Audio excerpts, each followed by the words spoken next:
Guys, welcome once again sa aking YouTube channel.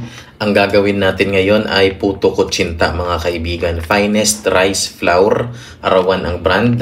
Available din ho ito sa mga leading supermarkets and groceries na malapit sa inyo. Mga kaibigan, 500 grams ho ito. Salain natin yung ating rice flour. Hanggang syempre, masala natin. Importante kasi na nasasala natin para later on walang mga buo-buo. Guys, sobrang bilis lang din ho nito gawin. Tapos mga kaibigan, pwede nyo itong isali sa mga nagnenegosyo dyan, sa mga nagtitinda. Kasi profitable ho ito. Tapos syempre, mabilis gawin. Ubusin natin yung 500 grams na finest. Nasala na natin siya. Ang next na ilalagay natin ay ang ating asukal. 1/4 kilo ng white sugar. Meron tayong konting salt. Magiging preservative natin yung salt natin. After mixing well mga kaibigan, maglalagay tayo ng isang can na gata. Maglalagay tayo ng evaporated milk. Maglalagay din tayo guys ng canola oil. 2 tablespoons lang. Hahaluin natin siya hanggang sa ma-mix natin ng maigi. Mga kaibigan, tandaan ho natin na dapat wala siyang buo-buo or wala siyang lumps. Alam nyo ho, sobrang bilis lang ho nito gawin. Makakapag-create ka na ng merienda ho ninyo for your loved ones, para sa mga bisita ninyo. At saka syempre, pwede natin tong isama dun sa ating mga negosyo if in case na you are into business. Wala na siyang buo-buo. This time mga kaibigan, isasali na natin to sa pichel para syempre mas mabilis tayong makapaglagay doon sa ating molder.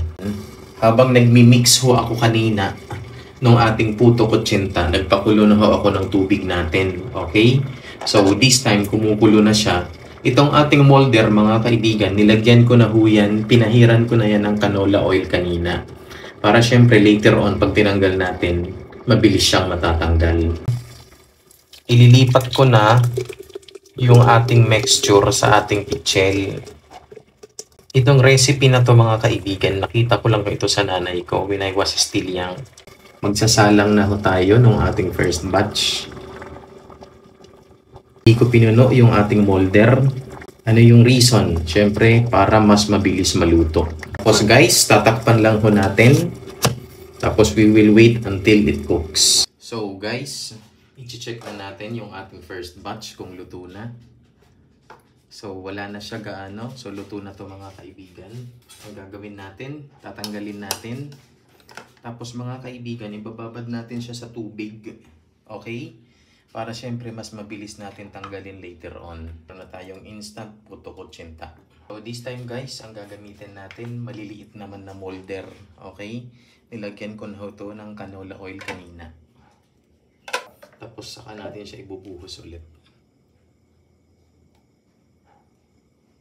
So guys, pag lumamig na siya ng konti, pwede na natin tanggalin sa ating molder yung ating puto kutsinta. Okay, so ayan na siya mga kaibigan. Pisilin lang natin mga kaibigan ng konti, tapos saka natin itaktak. So ayan. So guys, ito na yung ating puto kutsinta.